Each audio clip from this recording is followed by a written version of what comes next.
Hi guys, welcome back to Planet Coaster on Geekism. My name is John T, and today we are doing a simple coaster tutorial. This is kind of like my first coaster. A couple of things that this tutorial isn't. It isn't how to build realistic coasters or sort of replicas of companies' coasters that are out there. This isn't how to build a B&M. This isn't how to build a Vekoma. This is for a lot of people I've seen on forums, on Reddit, on comments on my videos and others as well, just purely asking how to build coasters. They're building some coasters, they're getting massive red numbers in the fear and nausea, and I've got a feeling I know what it is, and I think it's just a case of working roughly through some of the simple coaster physics and then using the tools that the game gives you, such as the smoothing tools, to sort of iron out the coaster and get it running a little bit more smoothly. So like I say, I'm no expert on coasters. I'm not an engineer, although I love going on roller coasters. I really don't know that much about them in how they work and how they're built, but I know how I can get my coasters from average up to a pretty decent score, and that's hopefully what I'm going to show you today. So this is really basics. If you're already a superb coaster maker, you probably won't gain anything from this, but hopefully it's going to be useful for some people. I'm going to start with the looping American Aero. As far as I can see, this is kind of like, Coaster 101. This is like the simple starting coaster. First thing I would suggest doing is raising it up just a tad, because it gives you a few more options to work with.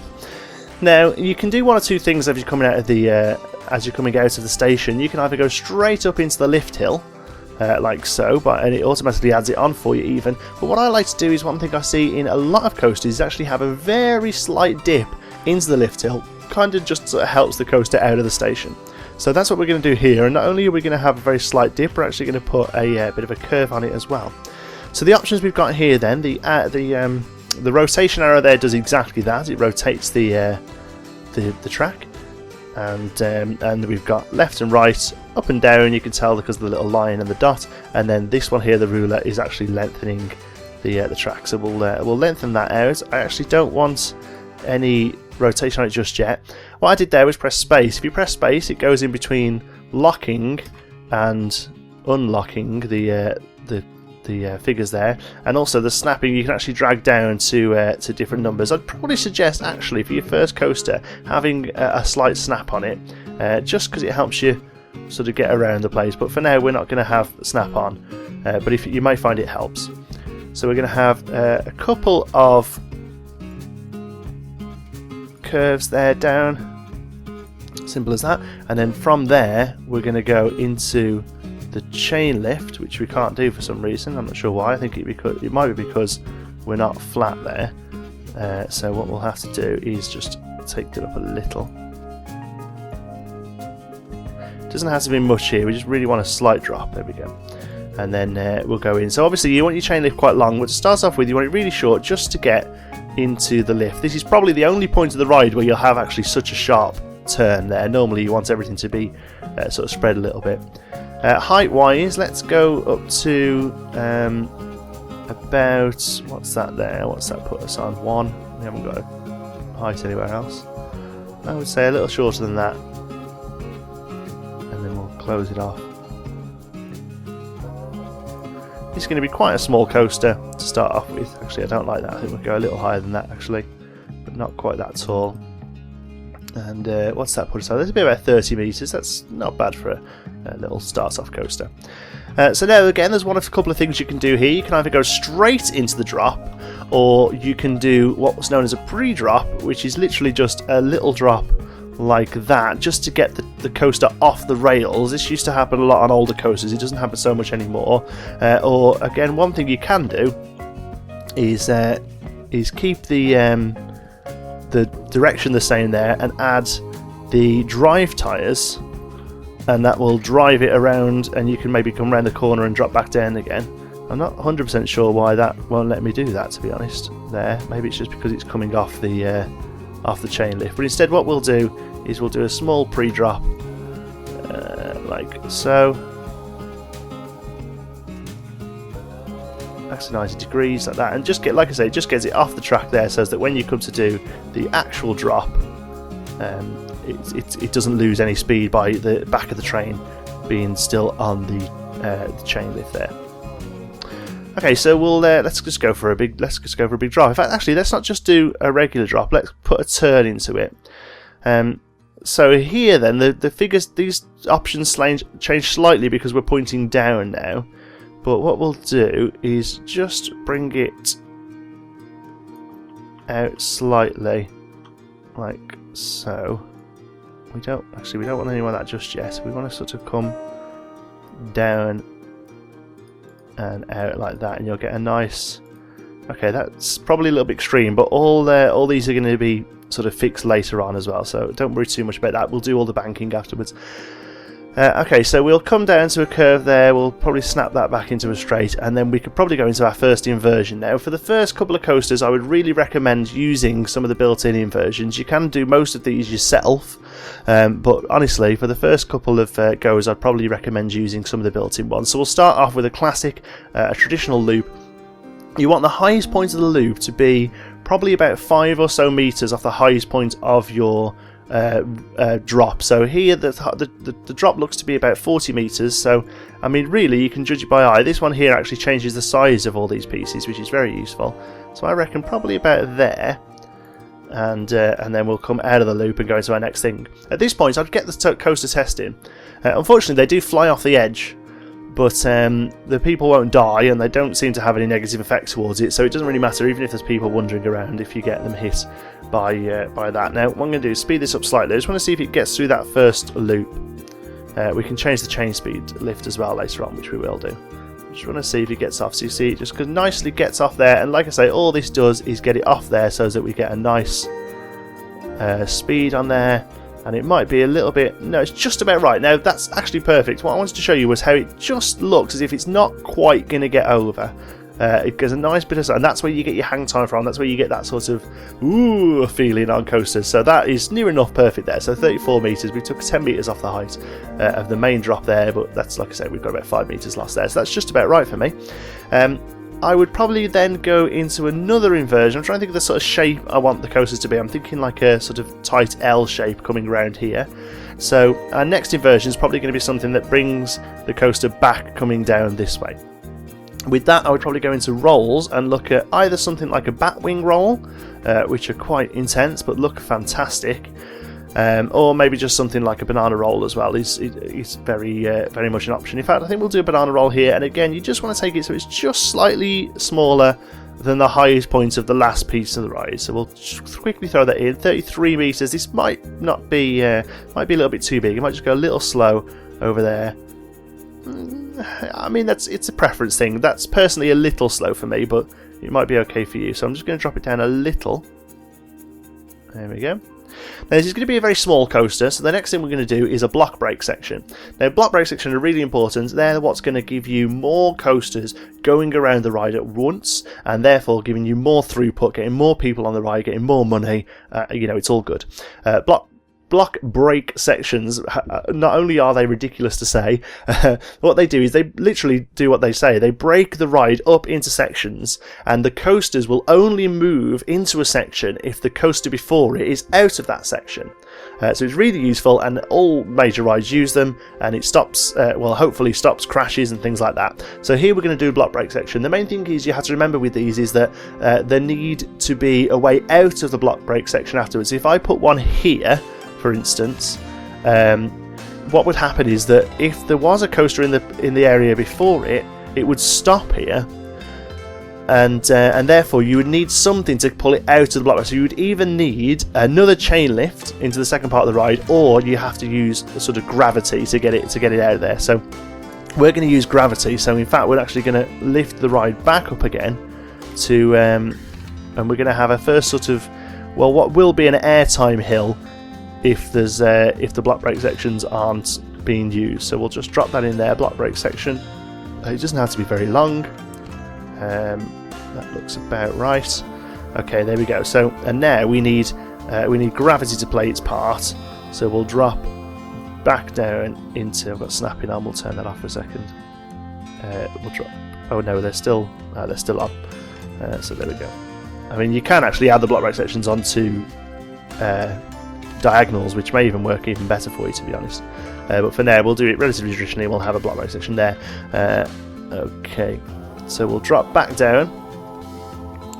Okay, now this may be a good point, I think, for a helix. You normally find that roller coasters are split into a couple of different sections.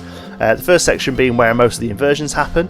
The second section being where you may get one simple inversion like a roll, like a corkscrew or something, but then maybe some helixes and some airtime hills, and basically sort of bringing the ride down into the end of the ride. So I think that's probably what we'll do here. So let's bring this up slightly and get rid of that, and instead we'll send this into a nice wide. We need to go right back to here. We'll send this into a nice wide helix. Going down this way. And hopefully it will pick up a fair bit of speed as it comes down into here as well. There are helixes built in to the game, but personally I think they're quite fun to try and make on their own.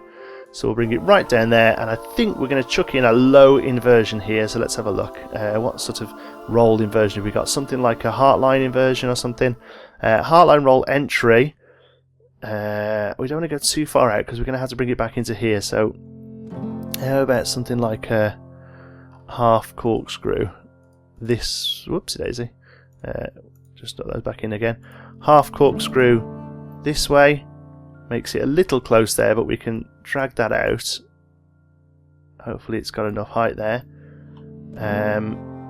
Yeah, and then we really want to sort of come back in. So something like half a vertical loop would be good. I'm pretty sure those are built in. Whoops. Half loop down. Oh, that might be a little intense. I think that might be a little bit too intense. But we'll give it a go, because that might be a good way of showing how we need to occasionally get rid of things. What we're going to have to do here, no, let's not do that. It's ridiculous. That would break somebody's neck. Let's just have a regular helix, a regular corkscrew finish off there, and then we'll end up getting it back to the station.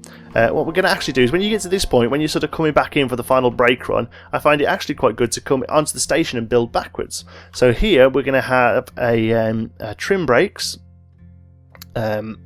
Like so. You can use friction brakes. Either way, we just want to take out the speed as it's coming back into the station, and then we'll finish off here with a couple of what we call bunny hills, and these are just small airtime hills. Just helps take some of the speed out of the coaster and give you those last few precious seconds of airtime, and we'll do like that. And then let's just do an autocomplete to see if we can actually get back there, which we can. Now this is really awful, but that's going to show us how we can fix that in the next part. So we'll build that in. Okay, so there we go. We've got a very simple coaster. We've got a nice drop, 1, 2, 3 inversions, a block brake section, and a couple of little sort of slower down areas here to get us back into the station. It's nothing fantastic, it's nothing amazing, but it's a nice simple first coaster. Okay, so the next thing we're going to do is actually get its testing. It's on the way around already. One thing we can do actually is raise the speed of the chain lift up. To do that, you want to select a piece of the chain lift, go to utility settings, and you'll just find it there. Now it can go up to 14. That seems too quick for me personally, so let's put it at 10 or 9. That should be fine. We'll quickly speed it up to get around and have a look. So now that to me seems like it's going up at a pretty decent speed there. So we're going to come out, we'll leave that testing, and we'll let it run quickly, and we'll just get some first preliminary numbers of the ride and see how we're looking with it. But so far it gets round everything. I'm pretty sure the corkscrew's quite nice there. We have a nice little bunny hill, and we're back into the station. That's not too bad at all. So let's have a look at testing. 5.6 on the excitement, 3.8 on the fear, and 1.3 on the nausea. To be honest with you, those aren't bad figures. I'm actually going to write those down so we can compare them to the second part of the video. Sorry if my mic went a little bit funny then, actually leant away to grab some paper. So I'm just writing those numbers down. 566, 388, 1.3. Okay, so now let's go in and let's fix some of the issues we have, and also if you had really high fear and nausea, this is where you'll be able to get those numbers down a little bit, usually anyway. So let's go back in, edit the track. Now the things we're going to be using here are banking and smoothing, and they really do make a huge difference. So first, I mean this first isn't too bad, we don't really need banking here. Let's find where we have, we haven't really got that many curves. Here's probably the major bit.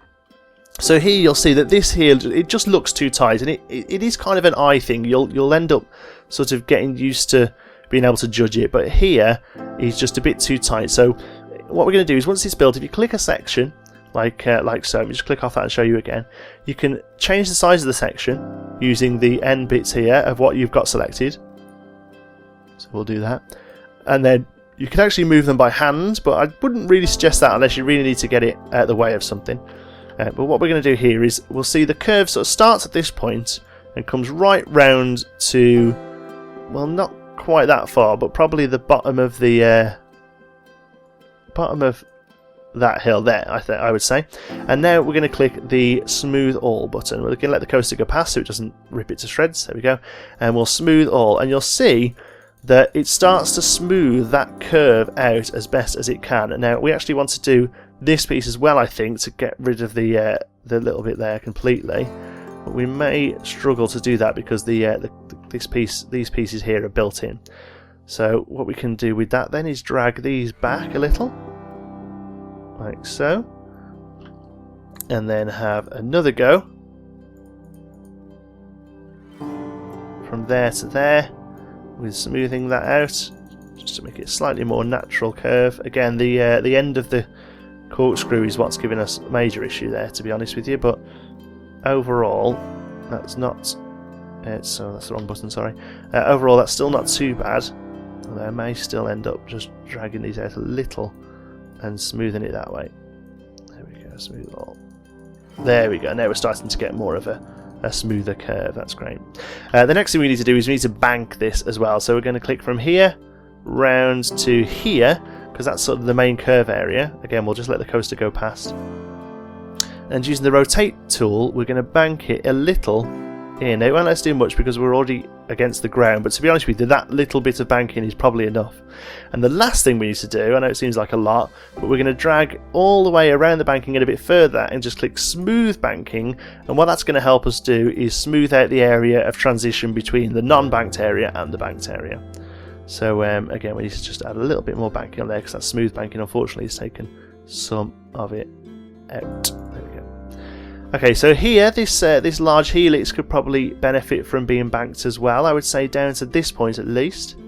So we'll bank that out. That can do quite a nice bigger banking. Now, banking works two ways. It can either smooth the ride out, but also if you can overbank, it'll actually increase the excitement rating and the fear rating as well. It feels like people are going to tip out, I guess. So we'll quickly do that. And also we're going to smooth this area. Again, we'll just wait till the coaster goes past, saves it. So we'll smooth that a little. You just see how it just pulls it in and just makes one nice curve. And then we also need to do the same as it comes out of here. So it smooths that up a little bit. Actually, it's probably a little better because it's making this quite tight here. One thing I did notice is it's struggling a little to get over this corkscrew, so we're just going to drop that down slightly, like so, just to help it through there. That doesn't seem to affect anything else. All these pieces are pretty good because we used set pieces, but one thing we can do, here we have a bit of a problem. We have this horrible straight piece here, which we don't like at all, so we're going to take all of those in, like so, and smooth all, and you'll see, oh look at that, it just makes it look so much more sort of realistic, I guess is the word. And also, because of the drop here, this all needs to be banked as well. So we'll take those there and bank them in that way. And then it looks like it's sort of curving right in. And then also here, you want to be careful not to smooth all too much on here because it'll get rid of your pre-drop. But there, we want to smooth the banking so it banks naturally into the drop there. Other than that, I think we're kind of done with that. So we're going to let it do a full run. This time we're going to activate the block brakes. So if we click done on that and then we go to operations, block sectioned is what you want there. We're going to select that and we're going to knock the trains up to 2. And you'll see now we have a train sitting here at the block section ready to start once this one has left the station. So you'll see this one leaves the station, this one gets sort of rolled along by the block brakes, but like you see it's not very fast, so you either need a chain lift to take it up or you need the momentum of the drop here to get it to pick its speed up. The way you want to try and work a ride is that once it's running and people are going on it and filling up, you want it not to sit at block brakes during the ride. It's purely there as a safety measure and a way of getting more rides in. So you'll see here, I mean, we're going really slow over there. That's probably the only problem with this, is that it doesn't pick up enough speed from the block section. But you'll hopefully find, seeing as this one is going to be leaving the station, oh no, we need a third block brake in there, don't we, really?